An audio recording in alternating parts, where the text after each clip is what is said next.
Right, children. So monitoring and controlling, as I told you earlier, the monitoring and controlling is a very important section, important phase in project management life cycle. So this actually parallelly execute with project execution phase, right?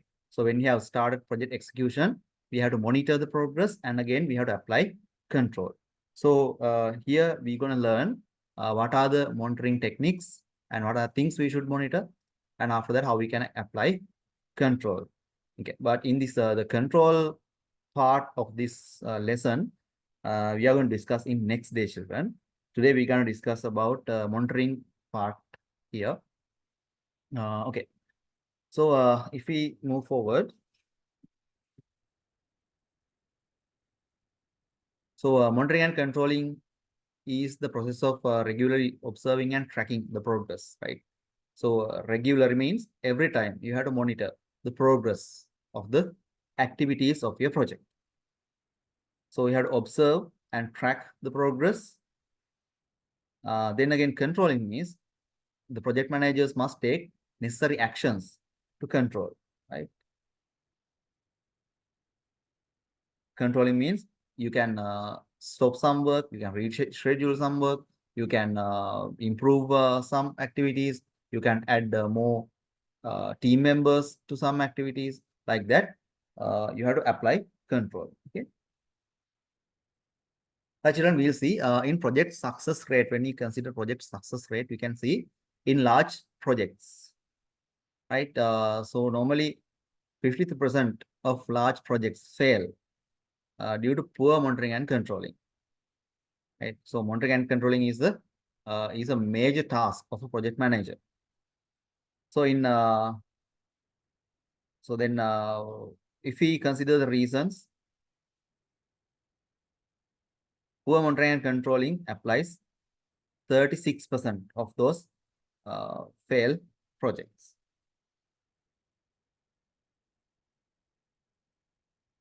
Right.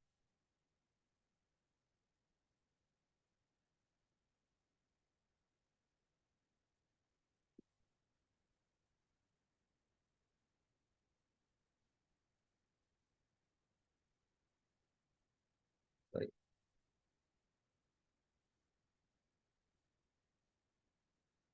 Okay. I think now we can see the first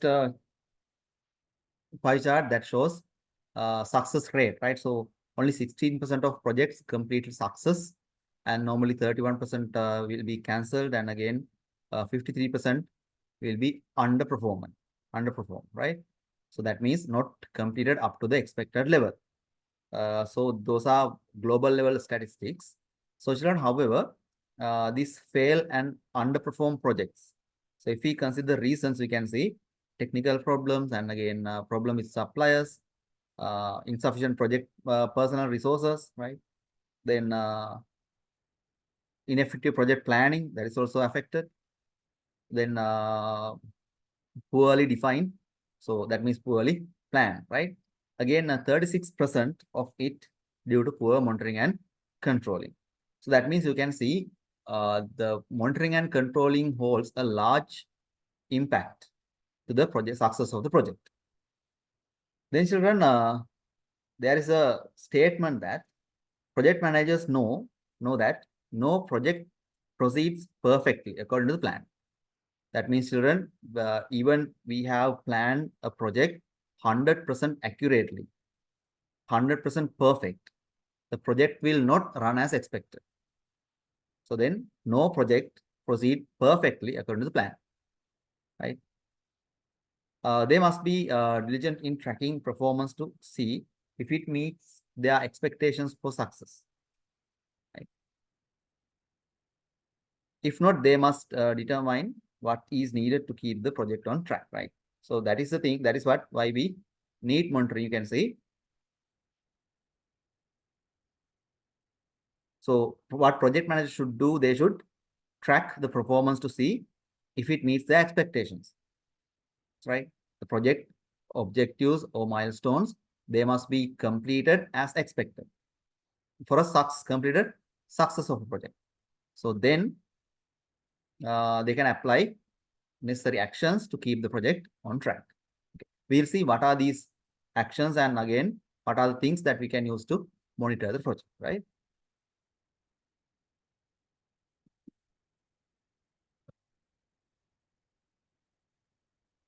Right, everyone. So project monitoring, again, you can see monitoring applies here. See, when we start execution, we have to apply monitoring, right? So we have to monitor all the activities performed by the team members and other stakeholders. So monitoring is collecting, recording, and reporting information. You can see collecting information, recording, then reporting is belong to monitoring as main actions. So project manager other in the organization to know, you should write. Then again, monitoring as an activity which should be kept quite distant from controlling as well as from evaluations. This is also really important. So that what this statement say is this one. Monitoring as an activity which should be kept quite distant. Distant from whom? The controlling parties and evaluation parties. That means the monitoring should not be biased, right? That should be independent from controlling authorities and evaluating authorities. So that should be, the monitoring part should be done by a third party. That will be preferred. Then they can give the correct information to the project manager. Then he will be the controlling party. That means he's the one going to take actions to control the project, right? So then that person or the project managers, the board must get correct information. If all these monitoring, controlling, everything going to be done by one person or one team, then what will happen? Then the information can be biased. That will not be independent or individual, right? So there can be some influences from controlling parties for the data. That is why it is said that monitoring as an activity which should be kept quite distance from the controlling and evaluation. So it's a good point, and in some cases you may have to answer, right?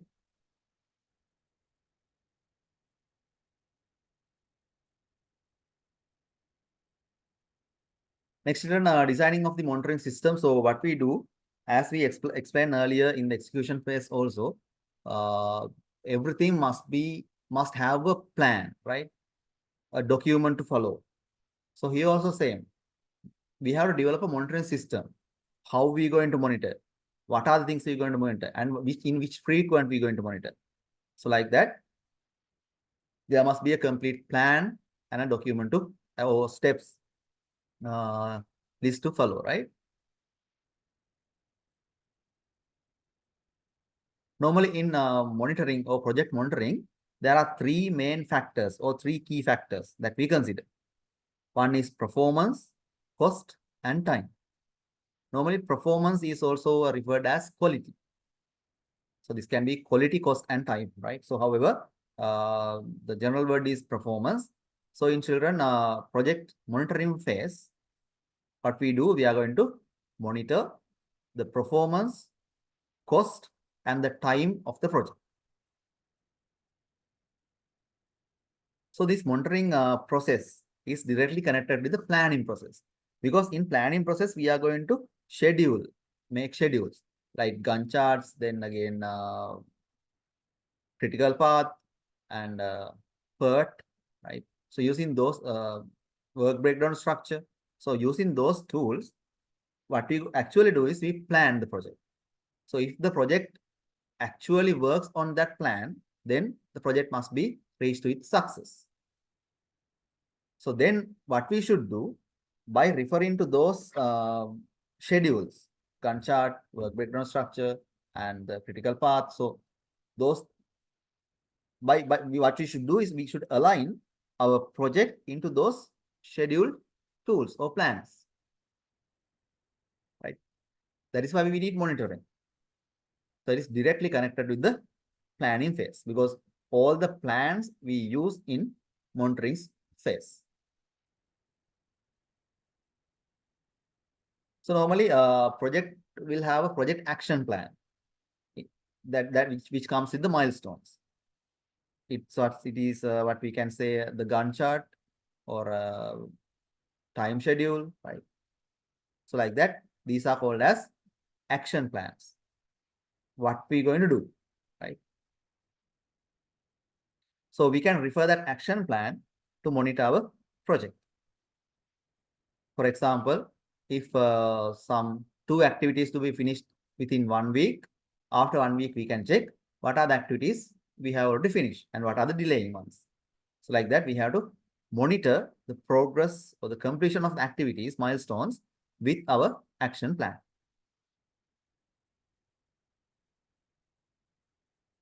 Again, in a project, the resources also very important. So depending on our resource plan or our work schedule, we must allocate resources. There also we have to monitor whether resources is enough or we are overloading resources or like that. We have to monitor, and again, we have to apply control according to the result. Okay. So then monitoring part will continue until we successfully complete the project, until we announce the successful completion of the project. Okay. Right, children. So if you have any question, you can ask, children. Right. Then keep in mind that in monitoring project monitoring, we consider 3 main concepts or 3 main facts. One is performance, the other one is cost, and the third one is time. Now we will see what are the indicators we have to monitor performance, cost, and time, right?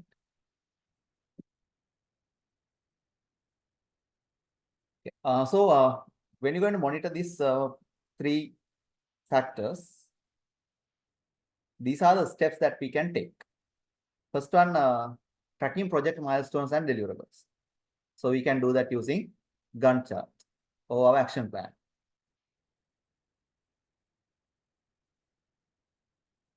Or PERT, project monitoring and evaluation technique. Patient reporting technique, right? So PERT. So using those tools, we can track the project milestones, whether that is completed or not. So then check the project performance is on track to meet goals, objectives, and KPIs, and developing performance metrics. So we can develop several performance metric reports. We're going to learn them later by using KPIs, key performance indicators. Right?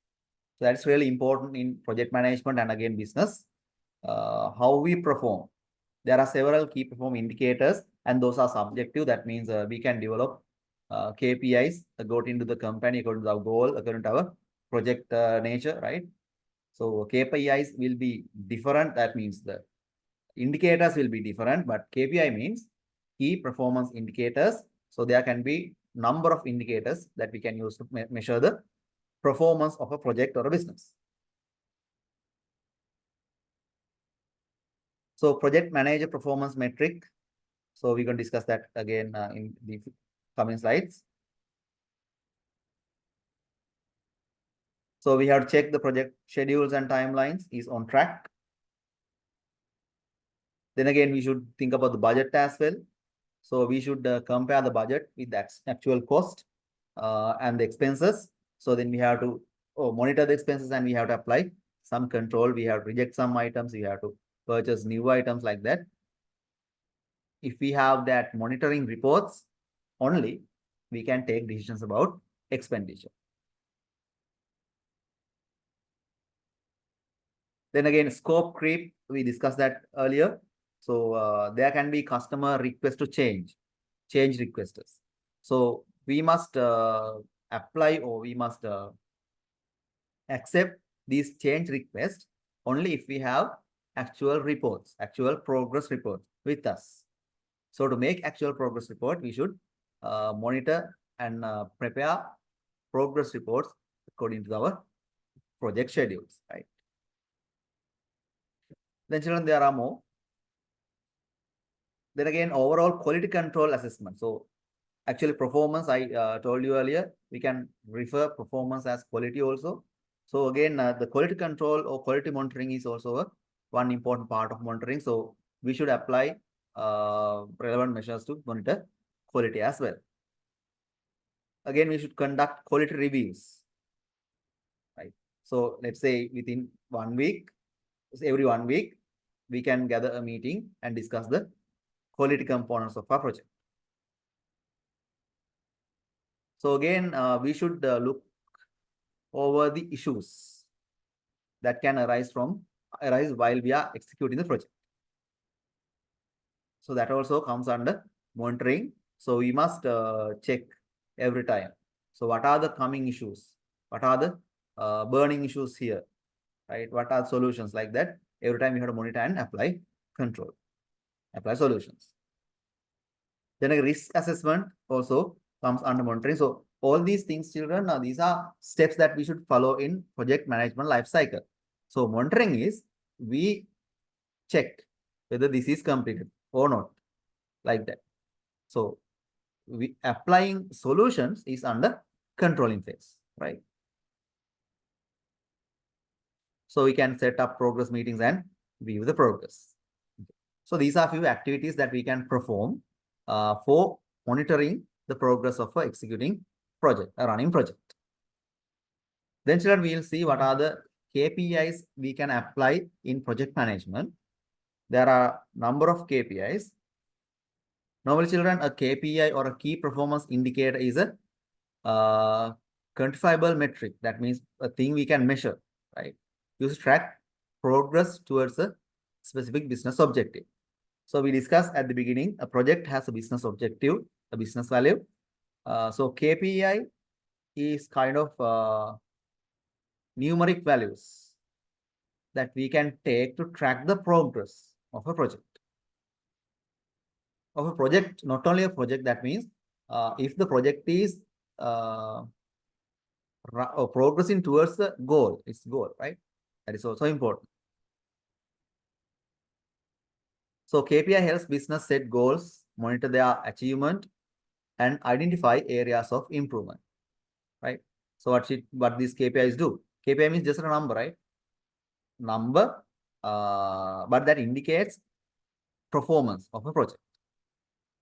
So KPI is not the actual one. KPI is kind of a umbrella term, right?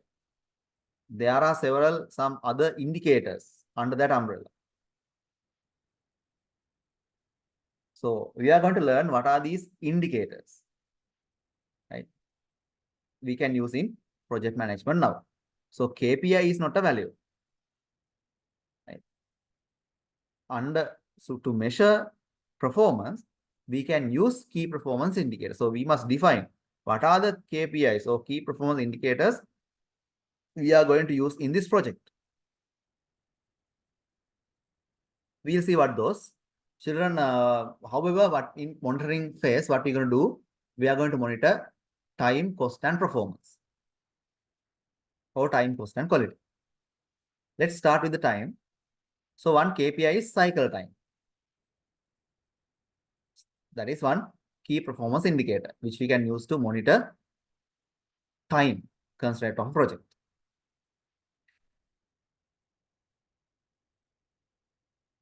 So cycle time is a actual time that a person or a team has to spend to complete one task in the project. So normally this applies with repeated functions. So normally in several projects, there can be repeated activities. The same activity has to be repeated for several times. So then the cycle time will be very important, because with the very first time we can see what is the actual time it takes to complete the repeating task for one cycle. Then in the next time, the same person or the team going to perform the same task. Now we know this team should take approximately this much of time, right?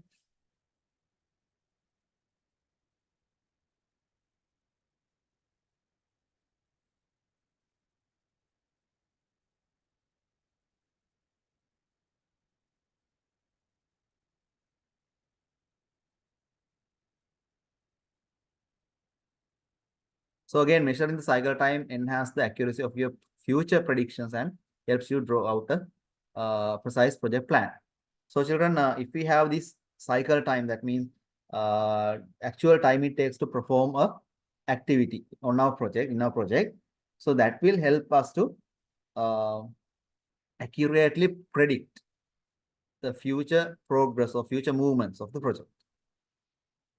And again, for next planning phases, also this will be helpful. So if we have this experience, if we have these values, then next time we are going to start a similar project in planning phase, these values will be highly helpful.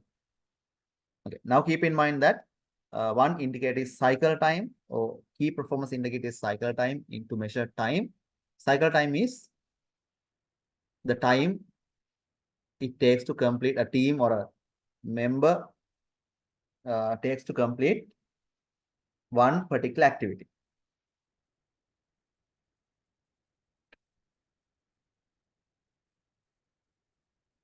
Next one is children on time completion.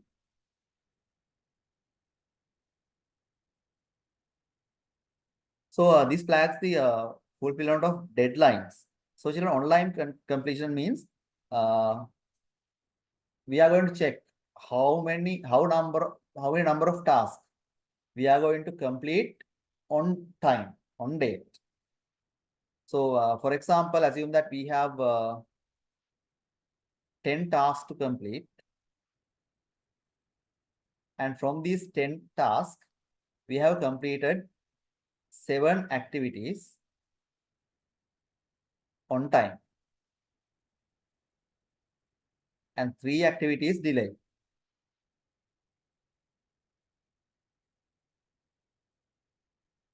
Then children, we can calculate our on-time completion rate. 7 minus 10 multiplied by 100.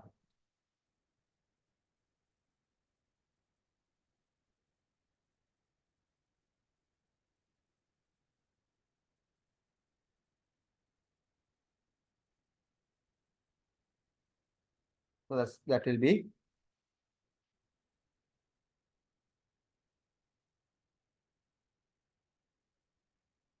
70%, right?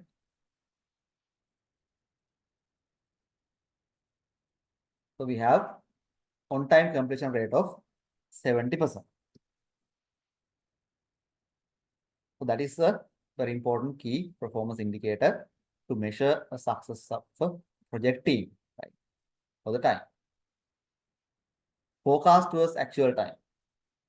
So it's a difference in the time plan for activity completion and the actual time it takes or the team or the members spend to complete the activity. So for example, to complete some activity, we may have planned in our schedules, we have scheduled 10 days. But the project team has completed that within 7 days. Again, the other side also can happen. We have scheduled the activity for 10 days, but the project team may have taken 12 days to complete. So both are not correct. That means, so that is why forecast versus actual time is important. So here we have planned 10 days, but that is complete within 7 days. So there is the gap piece, or the forecast versus actual time, that is 3. So then the planning is not good, right? That is, this is undervalued, underestimated. That is also not good.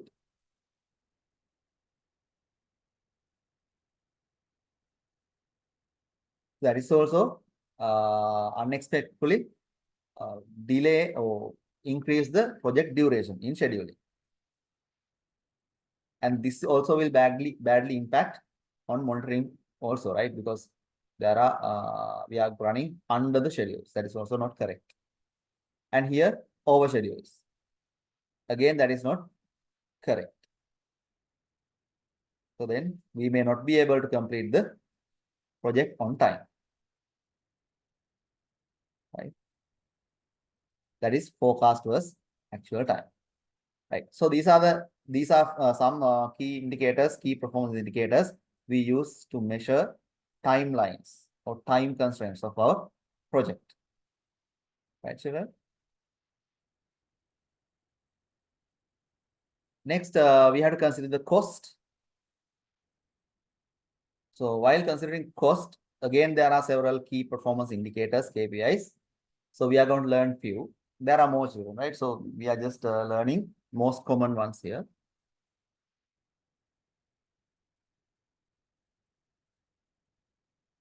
Right. Line items means no, the items that can be salaries, that can be raw material costs, that can be wages. Sorry, salaries and wages same. And then marketing expenses, right? You can give me 1 minute.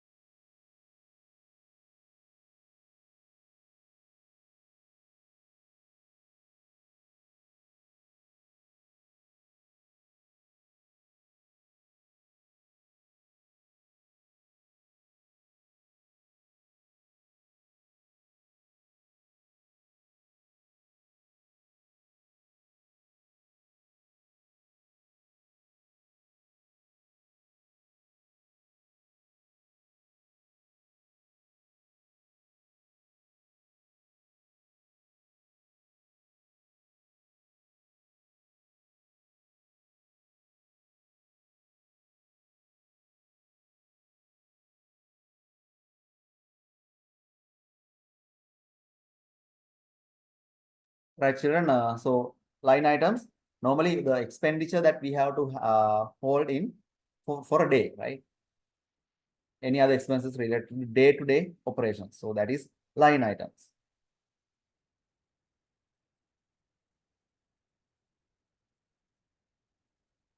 So line items, children, that is really important because we can closely monitor the expenses according to the budget. Right. So again, you can see the domino effect, right? So domino effect we discuss next slide. But so what will happen actually if per a considered day, if line items, that means the cost for the daily activities goes high, what will happen? That will affect the next day as well. Then again to the next day, right? So if we don't have enough enough funds to run the second day, then again that again apply to the next day as well. Right? So that is why this line item indicator is important. So every day what we're going to do, we are going to measure the expenditure allocated per day and whether we have exceed that or that is going under the expected value. So we have to monitor that closely and we have to apply several measures, I mean controls, to avoid that issue in the next day. That can be done and that can be controlled. In some cases, if this going worse, that will lead to the domino effect. Right. So children, domino effect is something like this. It's a chain reaction. You can see if one problem arises, due to that another one, due to that another one, due to that another problem. So like that, that will cause to a chain of problems, chain of issues. That is called domino effect.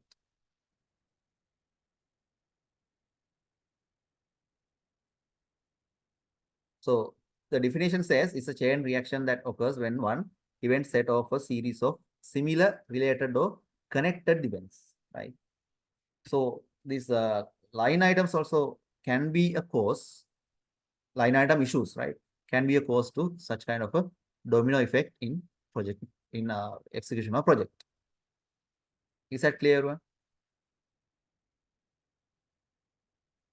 Actually, we can avoid domino effects of issues if we control, if we monitor line items and apply control. the daily expenditure, right? Again, CPI cost performance index.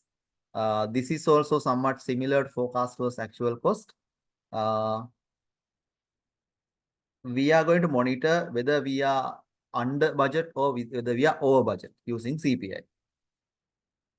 Again, we can get to an idea about the efficiency of project execution, right? Using CPI. So, CPI is the most common and important indicator. So we are going to discuss CPI again with some examples in next slides, right? So keep in mind that in project performance monitoring, to monitor cost, we use several key performance indicators. Most common and important ones are line items and CPI, right? Then children, project performance next indicator, that is client loyalty. That comes under performance or the quality. So children, as a project manager, in monitoring phase of the project, we should not consider only the budget and again work completion rate, work completion, and human resources, raw materials and other resources. Not only those tangible things, right? Again, we should think of client loyalty as well, client satisfaction. That is also one of the key performance indicator in project quality measurement, project quality monitoring or performance monitoring.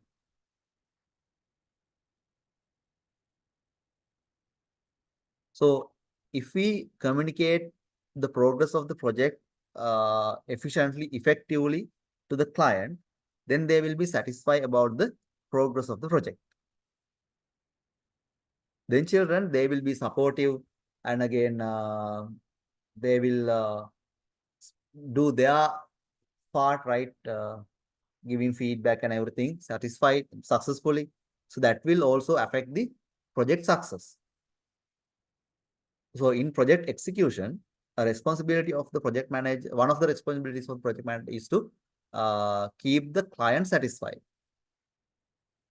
For that purpose, also we have to use monitoring, right? So then client loyalty or retention is another key performance indicator of project success.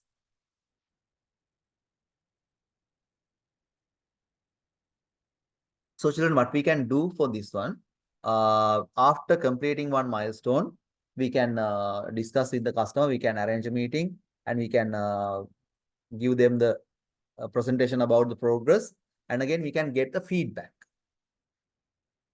So as the monitoring tool of this customer loyalty, feedback questionnaires are the tool, right? What we can do, we can distribute a questionnaire to the customer, the client, and get their feedback. Through that, we can analyze whether they are satisfied about our success of the project or about the progress or not. Then again, we can, that is also monitoring, that's component of monitoring part. Then again, we can apply relevant, we can take relevant steps to make it satisfiable, make it success, to correct the errors, right? So then you can understand that client satisfaction is also another key performance indicator to measure performance or the quality of a project. Then children, calculation of errors. Normally, in a project, we must maintain a error log.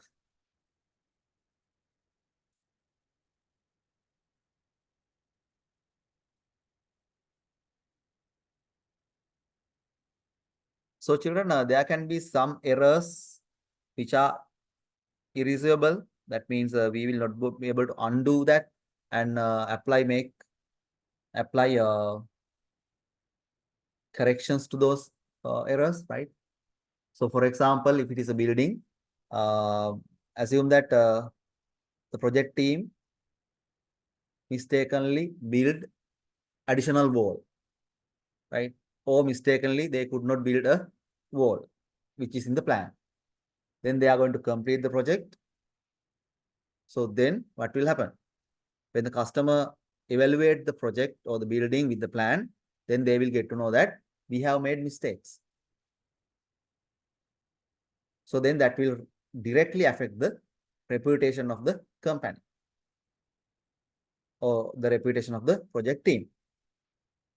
And again, we may have to expend extra money to correct that part, right? So children, in a project, those kind of errors can happen because that's a human nature, right? So those errors will happen. But as project managers, what we should do, we should understand that and we should log these errors. What is the error, when that happened, and what is the impact of that error? And again, what are the solutions applied like that? So as a key performance indicator, we can use that error log. For example, we can say we have made 5% of errors, right? So like that, error free. Oh, that can also happen, but that is impossible. However, monitoring the errors that we do, monitoring the errors the project team will do is also important in project monitoring phase. And that can be considered as a KPI.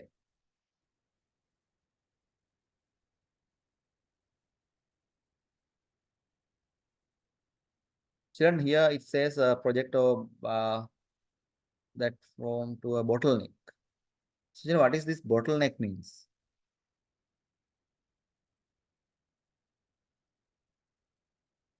So bottleneck lead to rework and have a irreversible impact. So that means assume that we are going to complete several activities, right? One activity, another one, then another one. So like this, the project is going to go smoothly.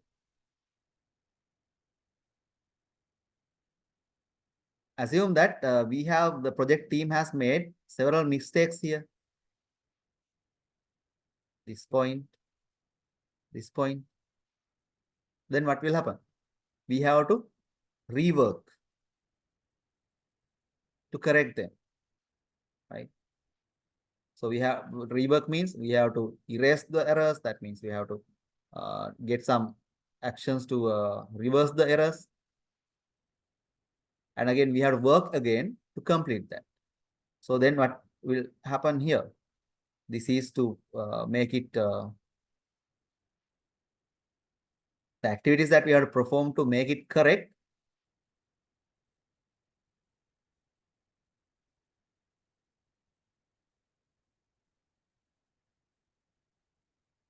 These are the activities that we are going to perform to make them correct. Then see, this is what a bottleneck is. Here, the actual flow is here, the project flow. But when we consider this point, the workload is heavy.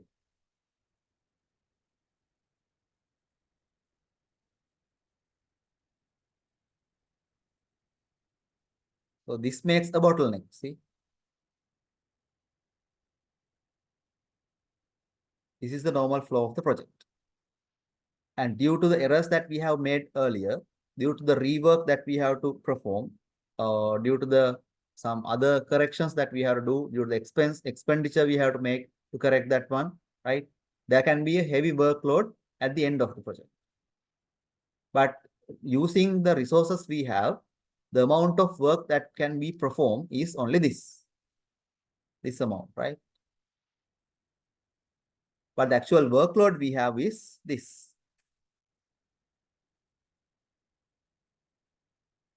Then what will happen here? The duration of the project or the deadlines will be exceeded. We will not be able to finish our project within the expected date. The project will be delayed. Then that will be directly affect to the project success. So children, it is important that monitoring the errors. So assume that one team is making number of errors So then we can restructure the team, inform the team about the errors. We can give them trainings, right? So those are called control. Assume that this team, this is A team is making a lot of mistakes. Other than just firing the members of the team, we can apply other controls, right? We can apply a new supervisor to this team. Or we can provide training to this team. Again, we can give new tools and machineries to this team. Give some motivation programs to the team. So like that, there are some other actions that we can perform to control the issue, right? That is why a project manager is needed in a project. Okay, so as we explained, these are the KPIs that we can use to measure performance or the quality. There are more.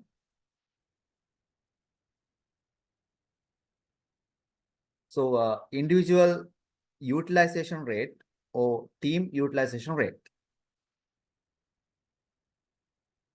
So utilization rate is the actual hours or actual time a team member or a team spend to complete a work. So we can get that as a percentage with the allocated time.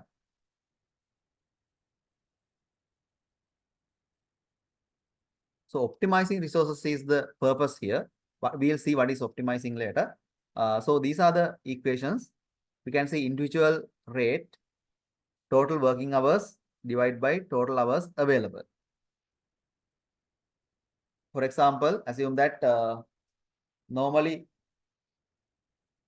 a person, let's say the person is A, is going to work 6 hours per day. Actually, he is allocated 8 hours, but he has spent only 6 hours and completed the activity. So then we can see 6 divided by 8 multiplied by 100.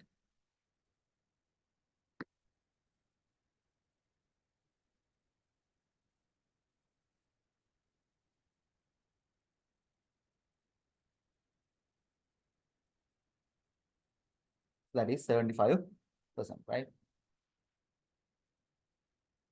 3, 4, that means 75%. So utilization, individual utilization rate is 75%. If it is a team, this will be multiplied by total number of employees.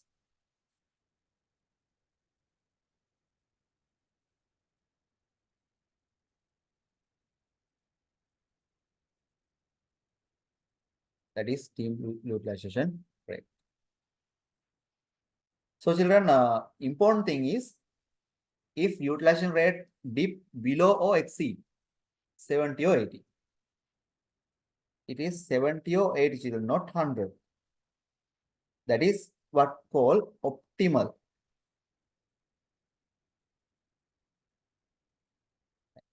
They're going to optimize the individual or team utilization rate. Because this can't be 100. This is not good. Again, 100% means what? Your team members will burn out. That means they have to work very hard. That is what this indicates. So again, if it is 60%,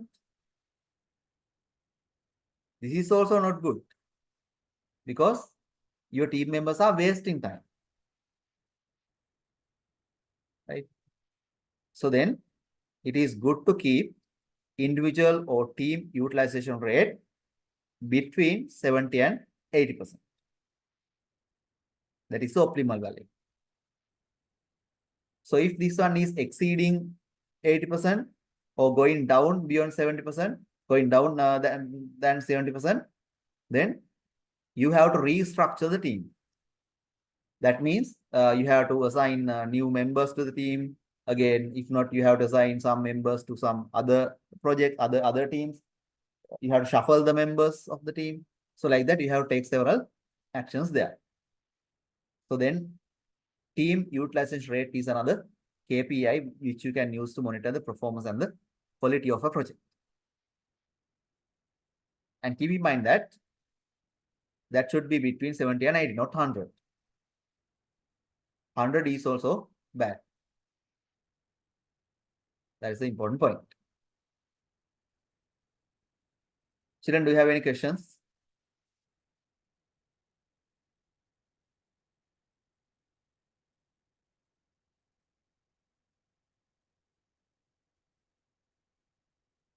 Right. We're going to move forward. This is called milestone trend analysis. Children, these are very important because you have to answer questions related to these components as well, right? So you must aware what are these indicators and how you can calculate the values for these indicators. Okay, so milestone trend analysis is a diagram. It's a chart. So you are going to draw a chart by analyzing the completion of the milestones. So normally a milestone has a deadline and a duration. I think you all know what is a milestone, right? So milestone is a activity to perform. And that activity has a deadline. Up in this day, this should be stopped. Again, it has a start date. Right? Today we're going to start this milestone. So depending on that, we are going to draw the milestone trend analysis diagram. In the x-axis, reflect the milestone progress. Children very clearly understand. In this axis, we are going to write the duration actually. The duration of the milestone, expected time duration.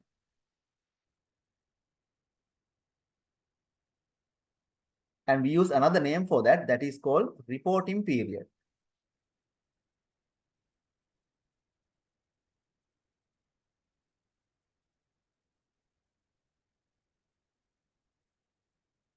Reporting period, that means the team members must report in which activity now they are engaged with. So this x-axis consists, the y-axis consists the amount of time project is allocated for a milestone.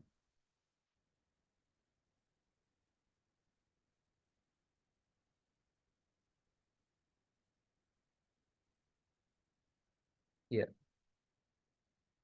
is the starting point and the duration, right? I mean the amount of time that we spend, right? So here, 1 day. Another one, another period, like that. The project milestone is going to go in this way. It is supposed to go in this way. Okay, we'll further discuss this one for your understanding.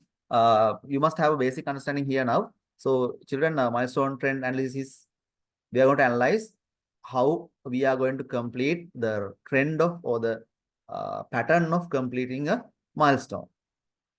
To analyze that one, we draw milestone trend analysis diagram. So children, if you have any questions, if you don't understand anything, you can ask questions, right? Okay, we are going to discuss this further with an example.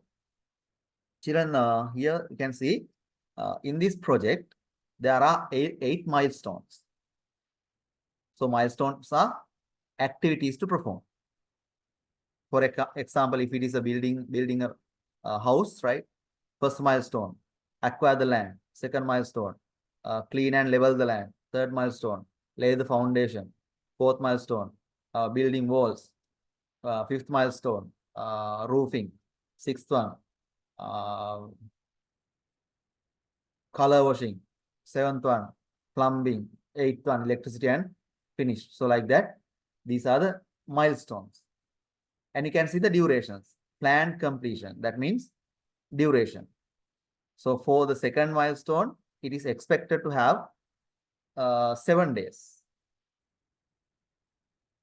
right? Third milestone, 12 days.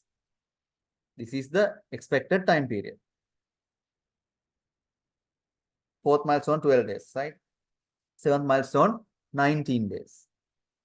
Then children, what the project team going to do? They are going to report the progress. So here, milestone 1, the duration is 1, and that is completed here, 1 day.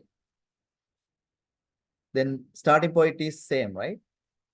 So because these are the duration, not the dates. Here it is mentioned in numbers, not in dates. So if those are dates, then starting point will be different, right? Okay. Then 7. So first day, they are going to work to complete the milestone, and they're going to perform the activities related to the second milestone. And still they think that within 7 days, they can finish. So they are going to report here in this point, within 7 days, we are going to finish. Let's say this is day 2. Day 2 also, they are working on the same milestone, same activity. For example, assume that the first one is cleaning the area. Second one is laying foundation, right? So 7 day also, they are working on it. And at the end of the second day, they are going to report, yes, we may have to spend 7 days and 2 days are complete. So 7.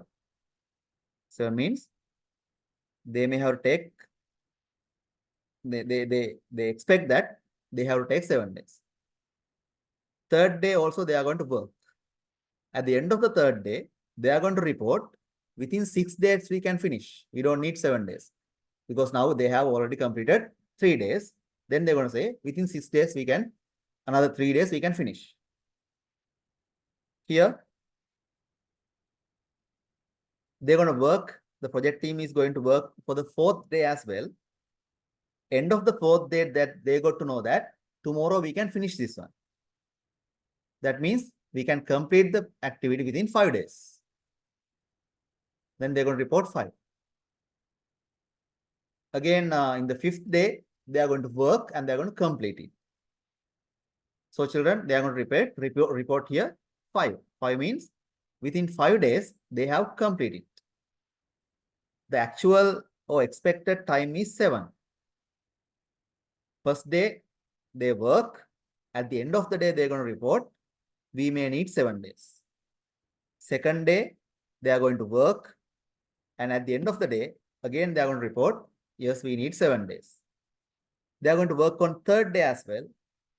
At the end of the third day, they're going to see that within another 3 days, we can finish. Or within another 3 days, we can finish. Then they're going to report that the project actual duration that they're going to spend is 6. Fourth day, the project team going to work in the same milestone.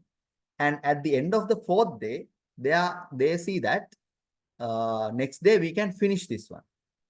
That means they need only 5 days, total 5 days. They spend total 5 days to complete. Then they're going to report 5. And in the 5th day, they work. They could complete that one. Then they report within 5 days, we finish that one. Assume that they were not able to finish that within this 5th day. Then what will happen? They have to report 6 here. That is why they're going to spend another day. 6.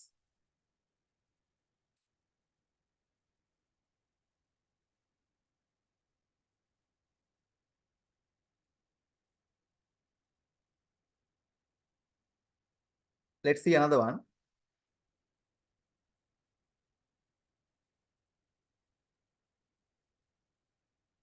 Let's take this one. The project duration is 19 days. 19 days. Expected duration. Now the milestone has started and they are going to report 19. second day, 19th, like that, they are going to report because they are working on the milestone. In the 8th day, they are going to see that, they are going to predict that we will not be able to finish this activity or milestone within 19 days. We have to spend another 1 day. So then in the 9th day, they're going to report we need 20 days. 20 days to complete the total project. Again, they're going to work. Again, 14th day also, they're going to work on the milestone. And at the end of the day, they will see that we need additional 1 day. We also can't finish that within 20 days. We need additional day. Then they're going to report 21. The total duration of the milestone will be 21. Again, they're going to work, and 18th day, they have completed it.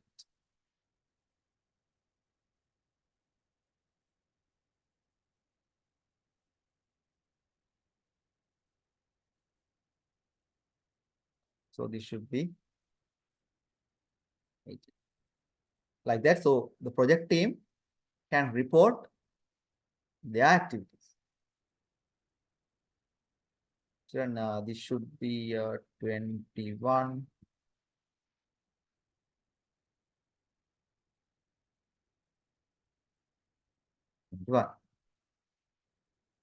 Okay.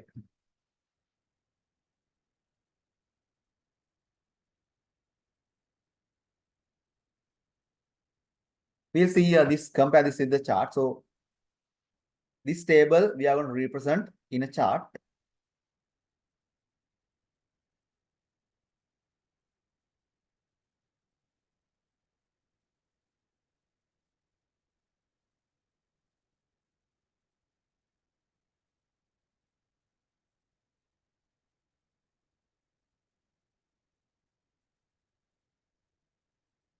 So let's take 7 milestone 2.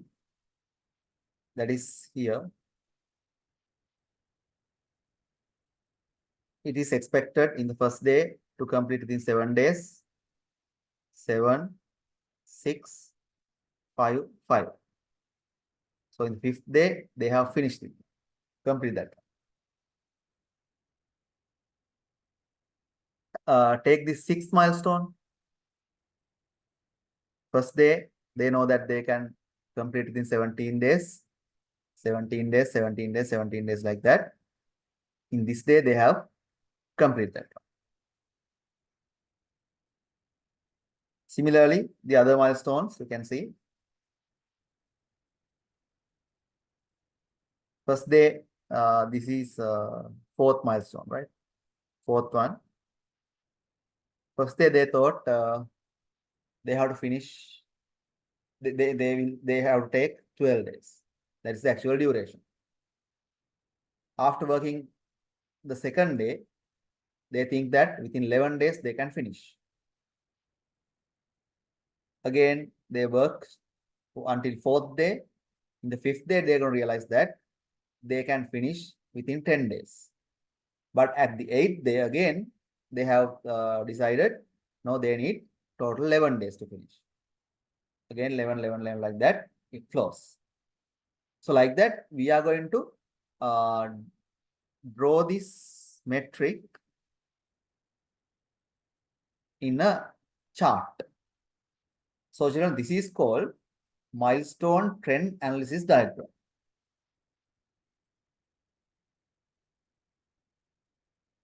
Right? This is this data. These are actual data. That means every day the project team must report the duration that we expect to complete the project. So by depending on this data, this graph will be prepared, and the project, while just looking in this one, the project manager can understand what the project manager should do. So if line is going up, if it is something like this going up,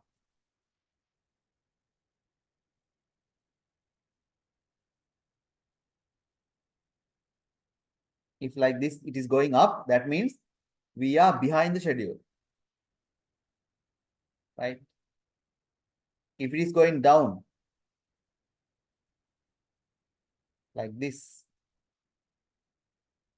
we are ahead the schedule. That means we are completing the activities before the scheduled time. If it is going down, if the line is going up, the meaning of that is we are behind the schedule. Behind the schedule.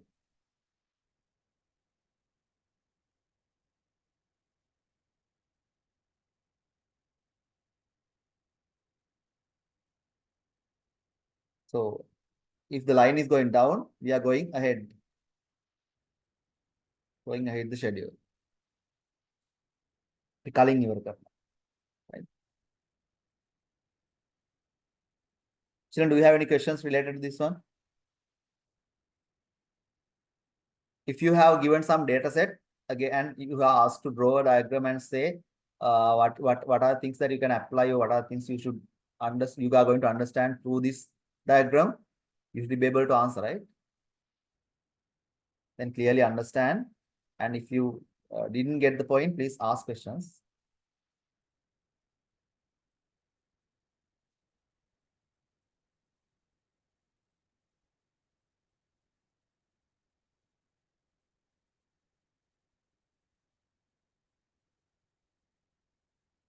Okay, then we can move forward. Children, next option is status, right? So status also another indicator. Normally the status we use are open, in progress, on hold, completed, like that. So in this image, you can see. So these are the milestone or the activities. So this activity is now open. That means now it is running. Oh, no, not started yet. Can be started, right? So in progress. This activity is in progress. Now it's running. People are working on that. This is open, can be started. This is started. People are working on it. This is completed. This is completed and finished. Completed and this is pending. So like that, we can have some status to define the progress of the project activities. So open, in progress, on hold, completed, pending.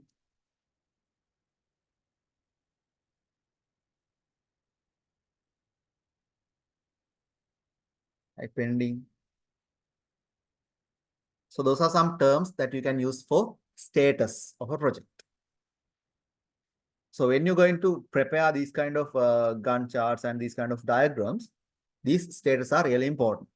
By just looking into this graph, the project managers and the senior people, they can, I mean the senior authorities, they can quickly get to an idea. These things are completed. These things are still running. So like that kind of idea can be gained through this project performance status, right?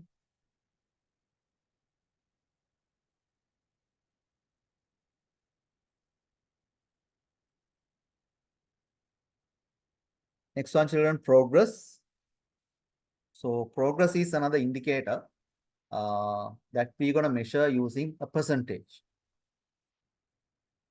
So 100% is we have completed the project. 0% progress means we are not engaged with the project. Still, the project is pending. Right? We haven't done anything in the project. So the progress value will be a value between 0 to 100, and it comes as a percentage. Children, in this one, you can see the example is here.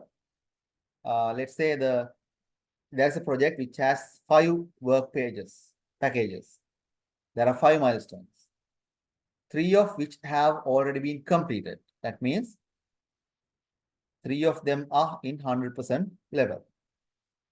The fourth halfway and work package 5 has not yet been started. Halfway means here 50%. So makes here 50%. And the fifth one has not started means it is in the 0 level progress. So children, these are sub activities or milestones of a project. If we consider one project, it has 5 milestones and 3 of them are in level of 100.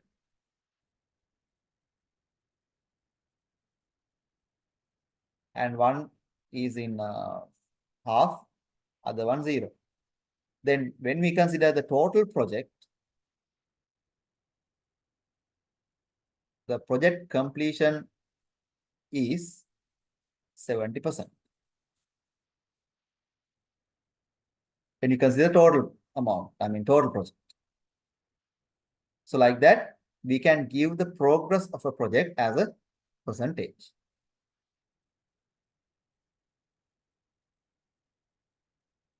So using this progress, there are several calculations, children. One is planned value, the other one is earned value, and the actual cost. Planned value, earned value, and actual cost. So this start with planned value.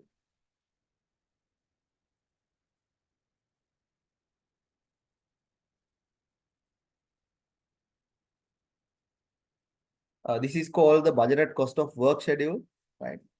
So it is depending on the time allocated with the project. Actually, we measure plan values for each milestone or each activity, each task. So, however, let's say a project, right? Yeah.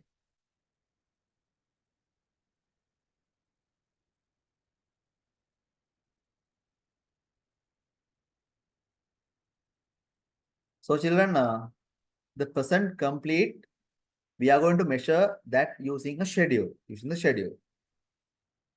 and the budget, the total budget, right?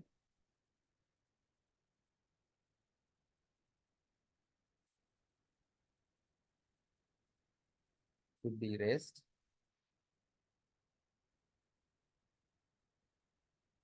Children, with the example, you can understand. So if the project duration is 4 months and now already 2 months have passed, that means 50% of the project is completed. So percent complete according to the schedule. That means the project is supposed to finish within 4 months. But from that, already 2 months have gone.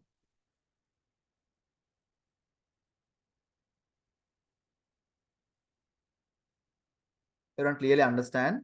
I can't see your faces, so I don't know whether you got the point or not. So that is the disadvantage we have in this physical mode, but however, we have to bear that. So you can assume the one project, the total duration is 4 months.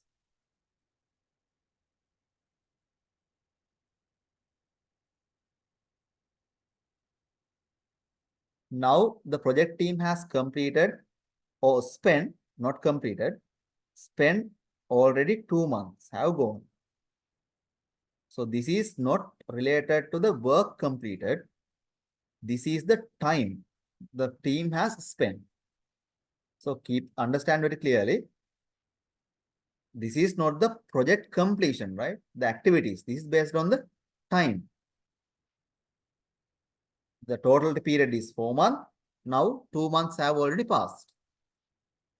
It doesn't matter whether the project is started, completed, or pending, anything. However, the time has passed. That means according to the schedule, right? According to the time schedule, 50% of the project must be completed, right? So then the percentage will be 50. And since the total budget is 100,000. So what we're going to do, the percent complete is 50% multiply by task budget, that is 100,000. So children, the planned value will be 50,000. Right? That is planned value. According to the plan, that value we should spend from the budget. We should have it spent from the budget. Next thing is earned value.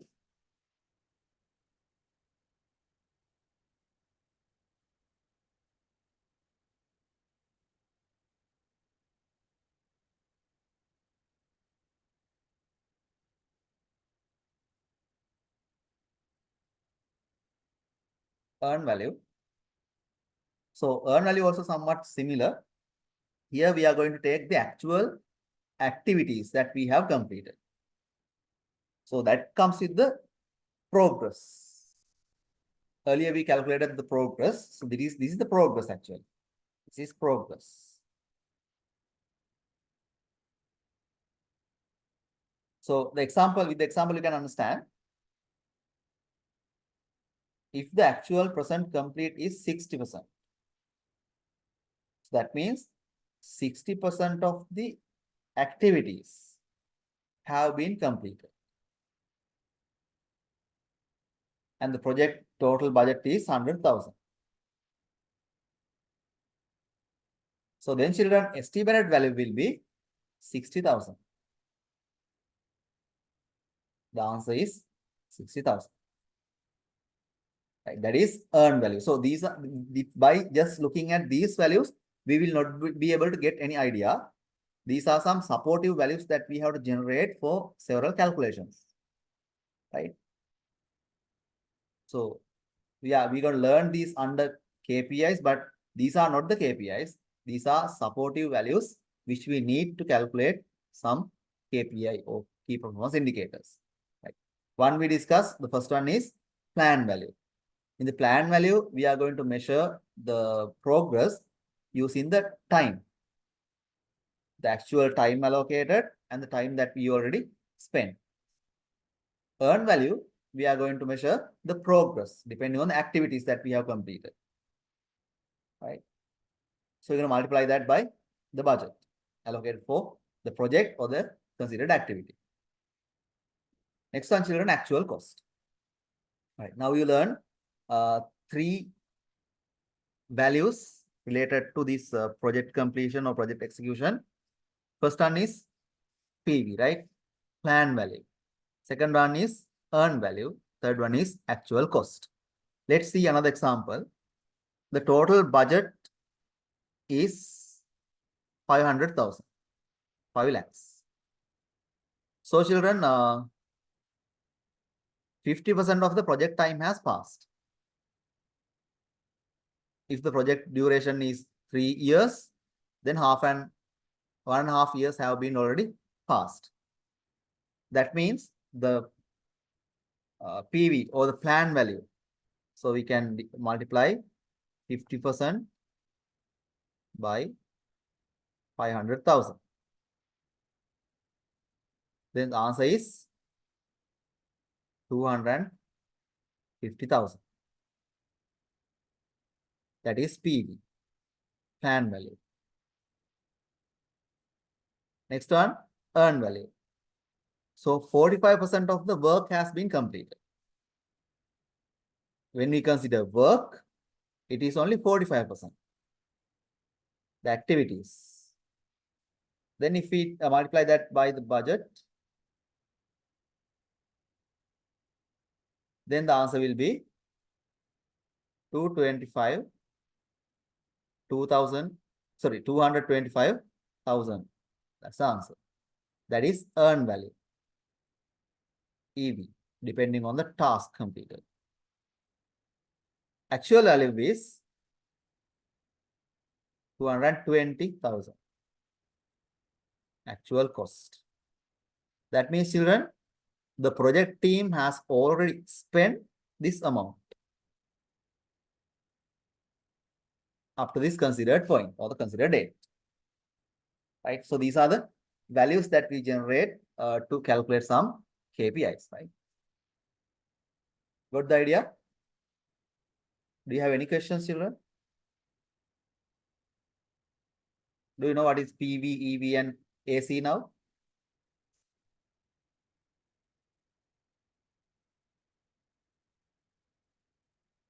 Anyone please reply yes or no, right? So if it is no, then I can explain further.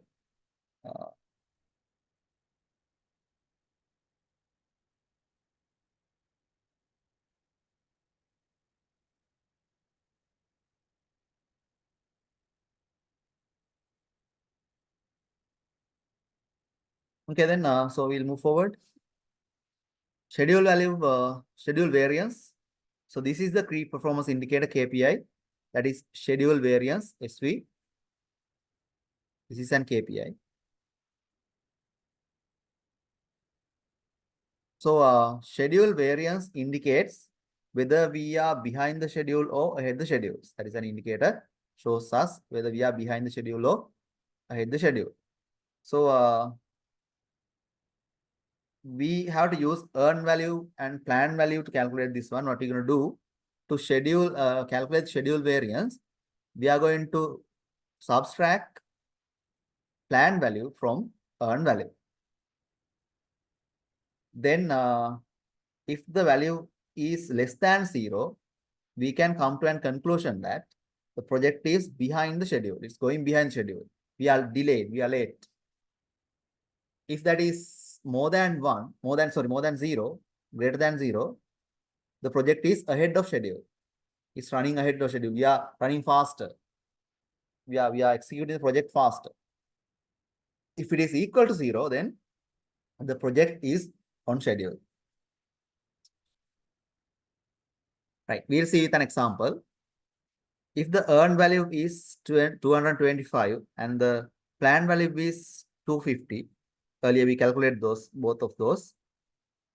Schedule variance of the project is minus 25,000. You can see when we subtract planned value from earned value, the answer will be minus 25,000. That means the project is behind the schedule.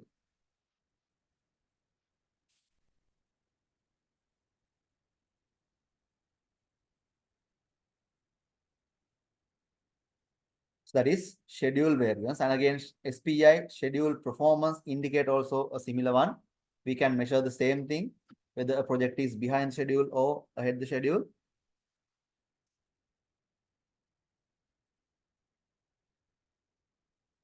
So here what we are going to do, children, we are going to divide earned value from planned value.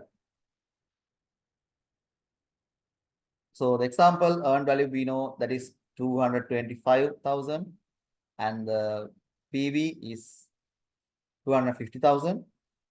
So if we divide 225,000 from 250,000, the answer will be 0.9. That means it is less than 1. So if the value is less than 1, that means we are running or we are executing project behind the schedule. So what we must do as a project manager, what we should do? You should check where the delay is and you should apply several controls to overcome the delay. If it is human resources, if it is raw materials, if it is funding, if it is planning, anything, right? You must just check and understand. So for that, you have to use other monitoring results, right?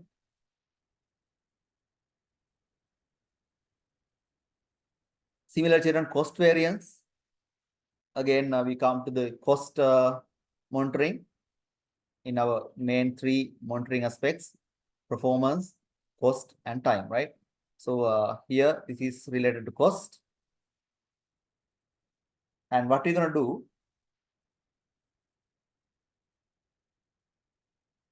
similarly, we are going to subtract actual value from earned value. Here we're going to consider the actual value, the actual expenditure, actual expenses.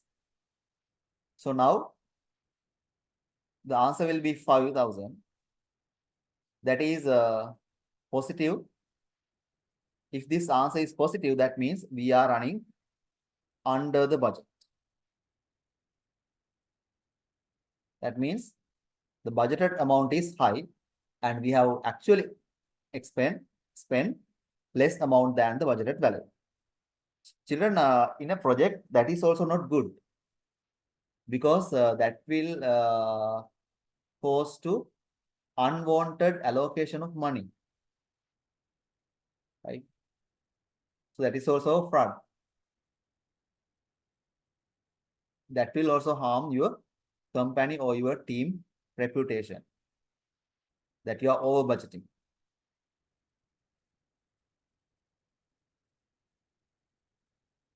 Right.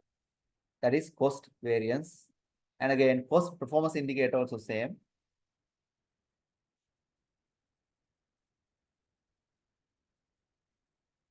Hello.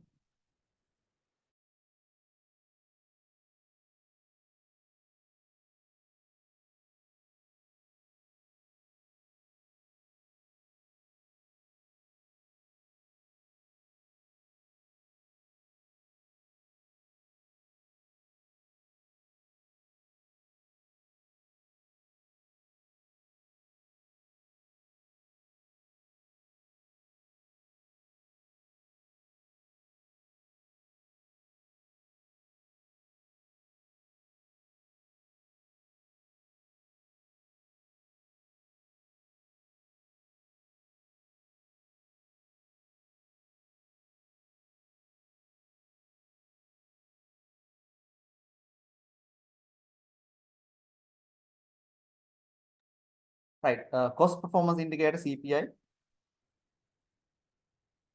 So we use this one again to calculate the cost efficiency and financial effectiveness of a project, right? So children, you can see here we're going to divide the earned value from the actual cost. Then the indicator says that if this is less than 1, so we are over the budget. If it is greater than 1, we are under the budget.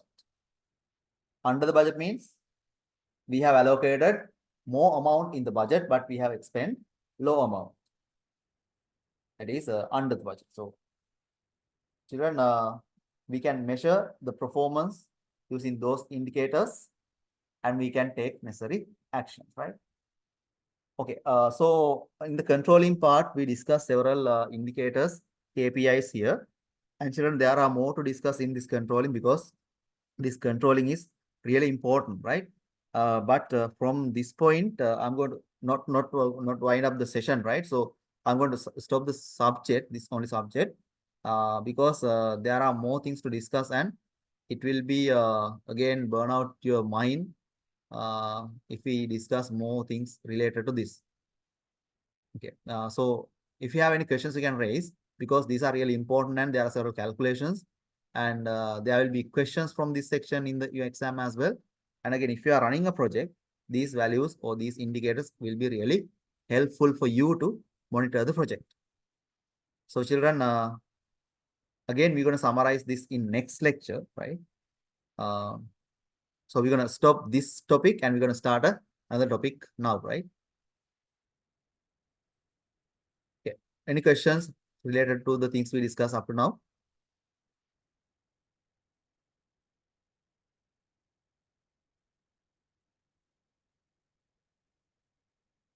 Right, children. So we are going to post this topic, the project monitoring and controlling, and we are going to continue that in next day. So just you can, I'll share these things in the LMS. So you can read and prepare to the next lecture in monitoring and controlling. Right. Okay. So today we're going to discuss project closure as well.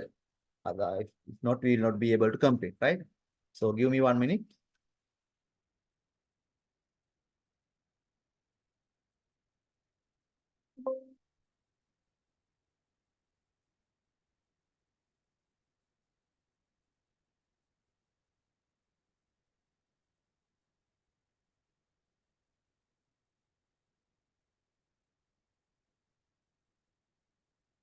Right, everyone.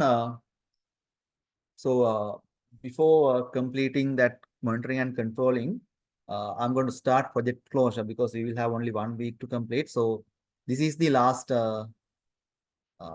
phase of the project management life cycle: defining, scheduling, executing, then closing, control and monitoring, and closing, right? So project closure, that is also an important phase. There are several activities that we should perform as project management managers when we're going to stop or complete a project. That is not actually complete, however, when you're going to wind up a project, right? Okay, we'll see what those. This is the last milestone, sorry, last phase of the project management life cycle. We'll see.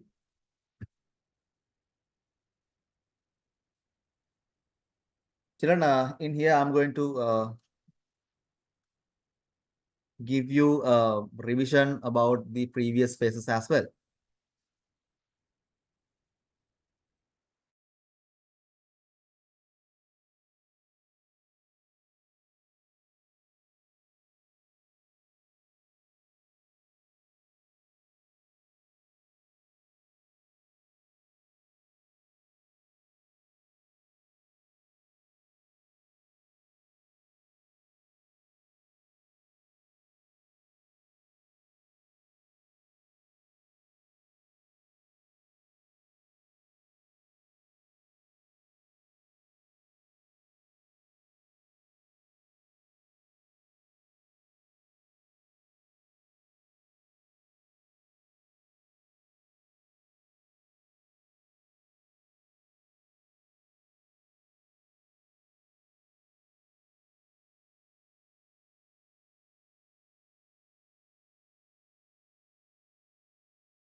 Okay, everyone. So this is just a recap about the things that we learned earlier in other phases. So normally project management, it has 5 phases: initialization, planning, execution, monitoring, and controlling, and closure, right? So here I have listed the things that we are normally performing under each section or each phase. So defining goals, tasks, and responsibilities, those things. Then planning, budget, schedules, risk planning, those things. Execution we discuss, and today we're going to discuss about closure. So in the initialization phase, children, we already have discussed these things. We should define goals, identify the project scope, right? Then team sizes and their responsibilities. Again, so project proposal preparations and getting approvals, those kind of steps we are going to perform under initialization. So the initial communication with or the meetings of with the stakeholders also be done in this phase, right? Then children, these are the documents that we are going to prepare in project initialization phase. That is project proposal or the project scope diagram, scope document, and project charter. So project charter is a simple document that we prepare, including all the necessary objectives, milestone, goals, and the risk, benefits, those things, and the key stakeholders, right, including those things. RSCI chart we discuss responsibility, accountability, consultant, and indicator chart. So for your reference, you can see the chart. So here you can see the activity or the milestone is listed at the left column. And then I, informed, A, accountable. That means the person who is going to authorize the activity. Responsible, the person who is going to do the activity. Consultant, if there are any issue, if there are any advice needed, then contact those people. So like that, we are going to prepare this RSCI chart as well in the initialization phase. So now in the planning phase, we are going to decide the milestones and Gantt charts, communication plan, right? The schedule, we call that the Gantt chart and schedule, action plan, right? Risk management plan, monitoring plan, right? So like that, all the plans are going to be developed in this planning section, planning phase. So these are the common tools we use: Gantt chart, WBS, work breakdown structure, PERT, and CPM. We discussed about all these things. Execution, putting your plan into action. Then you must respond to the risk arise when you are executing the activities. Then keeping team members motivated, that is really important. Then keeping stakeholders and clients informed about the progress. Then incorporate changes, change management. That is also one of the activity that you have to perform in execution phase as a project manager. So we discussed all these things earlier, right? Okay. So today we're gonna we discuss about monitoring and control using Gantt charts and again the key performance indicators. We're going to monitor the project and apply control. So rest of the monitoring and controlling part we going to discuss in the next day, right? Okay. So we are going to skip that part, and again we are going to jump to project closure. So actually closure is the final activity of the project, handing over the project to the customer or the client.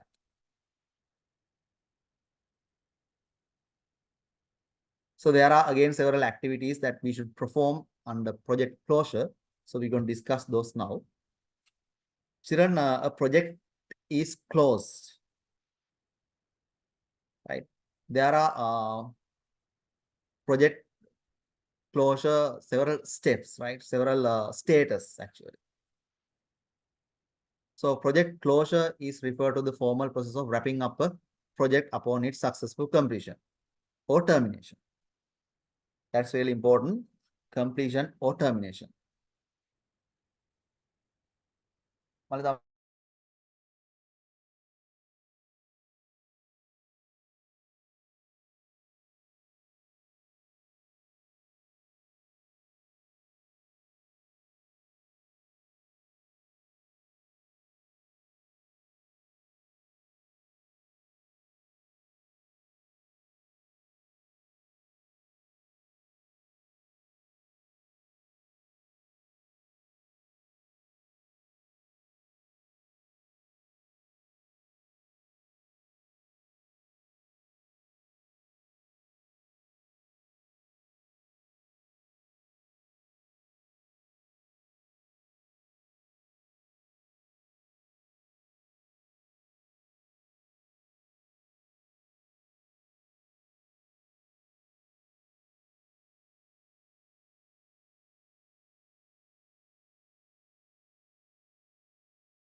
You're gonna get give me another 1 minute.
Okay, children. So here there are three main status of a project completion or termination. One is completed. Right. So a project must be administratively closed once it's comes successfully delivered to the customer. So that means so after execution of the project, uh, we should officially hand over all the deliverables to the customer or the client, and we should officially notice that the project is closed successfully after the acceptance of the deliverables by the customer. Then that is called completed. Fail. So again, a project must be administratively closed even the deliverables are not delivered or handed over to the client within the given time period, or the client is not successful about the deliverables. That means the project is fail. So the fail status must be assigned and that should be closed, right? Again, deadlock.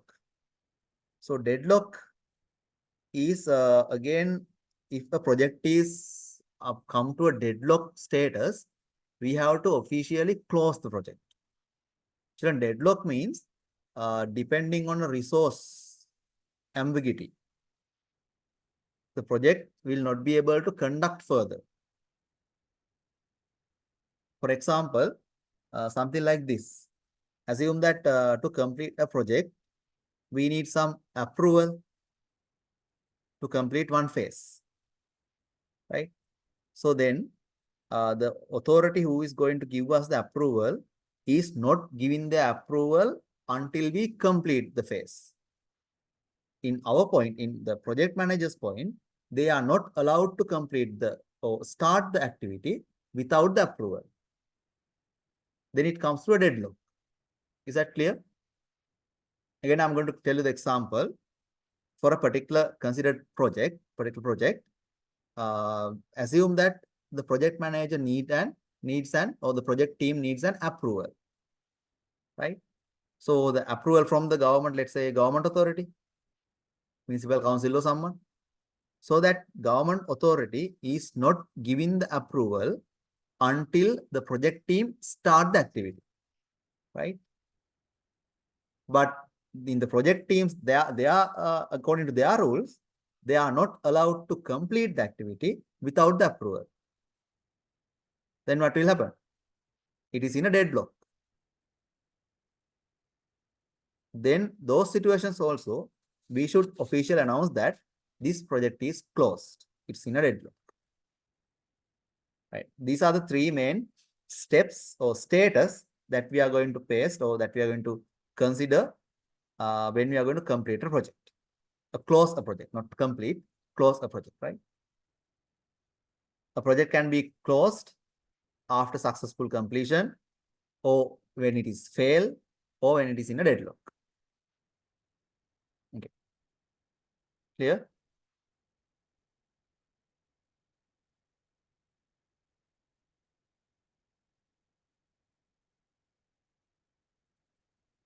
Then three broad activities are carried out at the closing stage of the project. So these are the main activities which the project team must perform in the closing phase. Administrative closure of the contracts and accounts. So administratively, they must close all the contracts related to the project and again accounts. So that can be a bank account, that can be an email account, that can be some other kind of digital account, right? Anything. So they must officially close them. And contracts, that can be a contract with a supplier, that can be a contract with some employees. When the project is going to be closed, all these contracts also going to be, should be closed. Then performance appraisal and individual evaluations. That's really important. So your project team, if you are a project manager, you must give relevant appraisals, again, appreciations to the project team. Appraisals and appreciations are two different terms, right? So again, several evaluations. So you should evaluate the team and give them the feedback of yours. You have worked properly and you have done a good job, right? Again, if there are some mistakes, so you should work quickly than this one. Again, you should carefully handle these tasks. Like that, you can give them relevant education or instructions, right? Then project audit. You should perform a project audit. So that is not related just only to the finance things. So audit is just not checking is there any fraud, right? So audit is different thing. We're going to discuss at that at the end, right? So you must perform these key activities in project closure phase. Children, objectives of project closure. So these are the objectives actually in the closure phase. So finalize deliverables. That means the project manager should ensure that the project team has completed all the deliverables, the objectives and these deliverables are handed over to the client, right? Then assess project success. There must be some evaluation process, whether the goals and objectives are reached correctly up to the extended level, the customer satisfaction, and those things must be collected, and the project team must assess the project at the end. Then closing the project contracts, we discussed that earlier. So all the contract with employees, suppliers, with some other authorities, everything must be closed officially at the end of the project. Then children, normally the project team prepare a document that is called lesson learned. So all the new strategies they follow, the solutions they found for issues, again, then in planning sessions, what are the new techniques they use, the new knowledge they gain. So those things will be documented as lesson learned. Then that will be really helpful for the project team to plan the next project, to engage with the next project. Next objective is transfer project knowledge. So when you're going to hand over a project to a customer or a client, you must hand over the knowledge or the practical things related to the project. Children, if it is a software project, the project team must give them a training. This is how you're going to work with this one, right? If it is something like another machine or something, developing a machine, then the project team must give the client a training. This is how you're going to work with this one. If it is a building, the project team must deliver. This is the network cables are laid in the building, and this is the plumbing plan, and this is the electricity plan, and these are the locations where we have mounted electricity controllers, trips, and those things, right? Like that, all the knowledge, relevant knowledge or required knowledge must be passed to the clients. So then project communication also should be closed. So all the stakeholders must be informed that from today, we are not going to communicate with you. We are not going to accept your request, accept your change request. And again, do not ask questions about this after this day. So like that, all the communication channels that you have opened during the execution phase must be closed. Otherwise, what will happen? The project managers or the team members who are engaged with customers or the clients, they will get trouble because clients will be always bothering. This hasn't happened. We have to do this one, and why this thing happens like that. There can be so many questions after completion of the closing of the project. So then you must close all the communication channels. Release project resources, very important.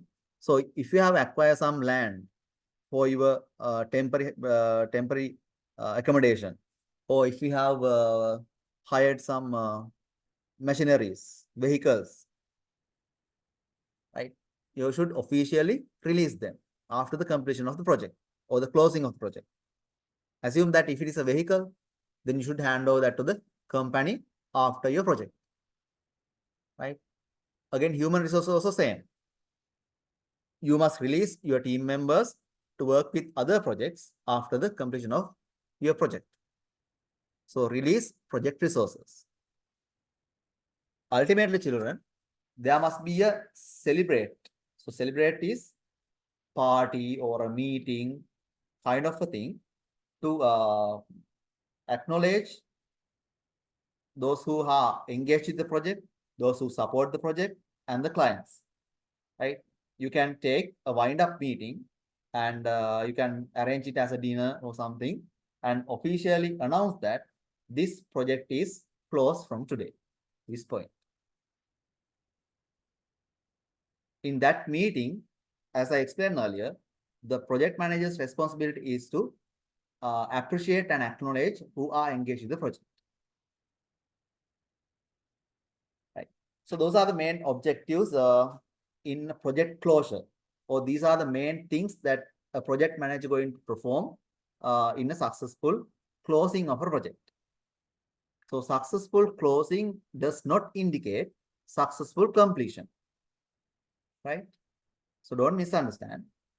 Closing is we are going to wrap up the project. There are several status where we can close the project. One is a successful completion. The other two is fail and deadlock.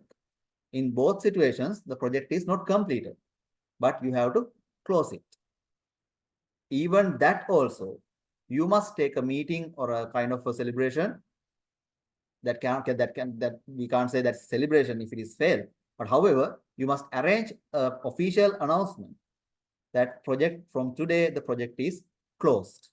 Even that is failed, right? So these are the steps you can see.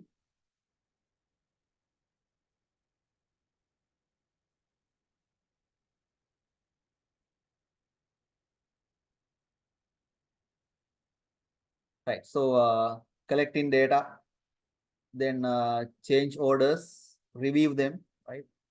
Ensure specs are met. That means ensure that the project team has completed the goals and objectives. Those are achieved, and hand over the project to the customer or the client. Address their feedback, get their acceptance, and if there are some change requests or some bad feedbacks to address, then you must comment on them and complete open contracts. You must close all the contracts, that is complete open contracts.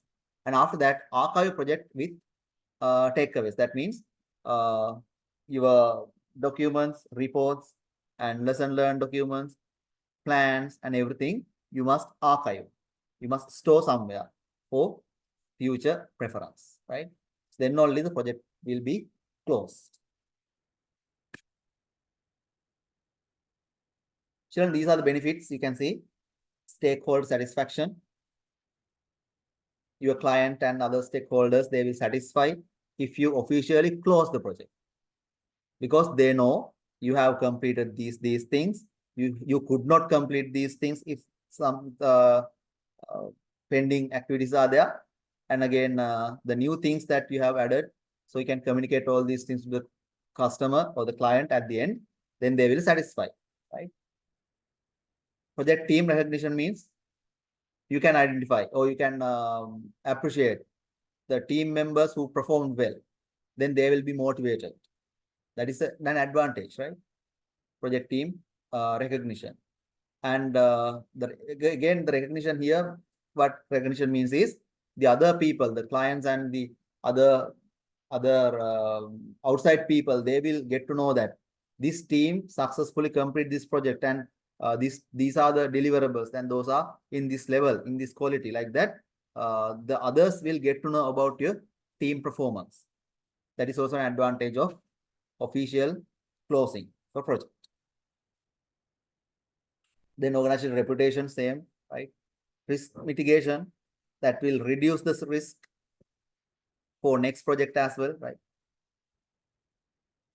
Children, then wrap up, close a checklist is, so you can prepare this kind of a checklist.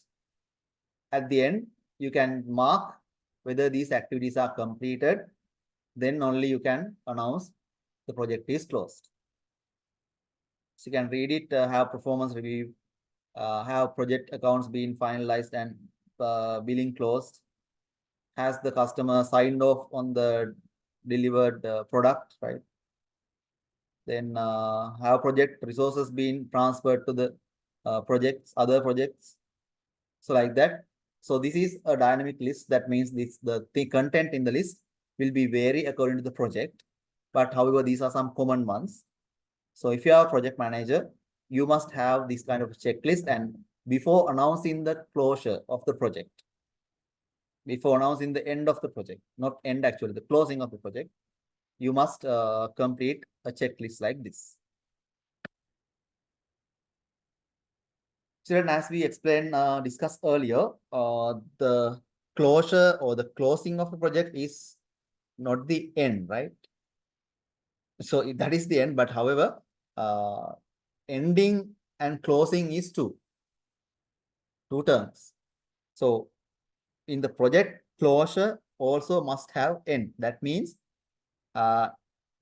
at the point that you're gonna announce the project is closed, no more engagement or involvement in this project, you must clearly announce the customer from this time, from now on, we are going to wrap up this. So that is what a project closure must have ending. So project closure is, children, a phase. In project closure, there are several steps or activities that you should follow as a project manager. So it's a kind of a phase, right? Step. That project closing phase also should be end with the official celebration or official meeting. Clear?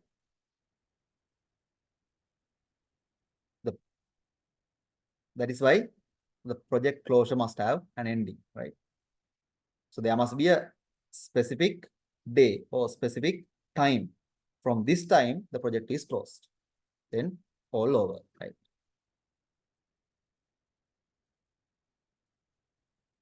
Children, project audit is done during and after project are completed. So during the project and also after the project completion, there will be a project audit. So in a project audit, I explained you earlier, we are not going to consider only about financial activities, financial things, money related things. Actually, in a project audit, what we're going to do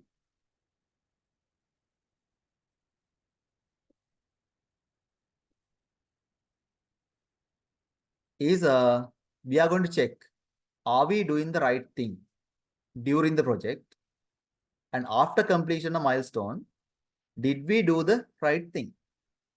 That is what we're going to check in an audit. Are we doing it right? Did we do it right? The lessons learned. Again, what adjustments are necessary? So those are the things we are going to check in a project audit. Again, are we doing the right thing and are we doing it right? Did we do the right thing and did we do it right? හරි දේද කළේ, හරි විදියටද කළේ කියන එක check කරන්න. So auditing a project is not about finger pointing. That means pointing and finger that you did this wrong, right? You are wrong, you are guilty. That is not the objective of a audit. Who did what wrong, right? We are not going to check that. Judging, punishments. So those are not objectives of audits, right? In an audit, what we're going to do, we are going to check about project success issues, preventions, learning from mistakes, right? Continuous improvement. So those are the main objectives. So anyone did not expect to punish or judge your team members after an audit. So as project managers, you should keep that in mind. Right, children? So that is, we can call a day. So we are going to wind up the session. So there will be another lecture, right? So about project control, monitoring and controlling, that can only takes 1 hour or 1.5 hours, right? Okay, so we shall wind up. Thank you for your participation. And next week will be your again, children. Next week will be your last week of this semester, right? Okay. So don't leave. We have something to discuss.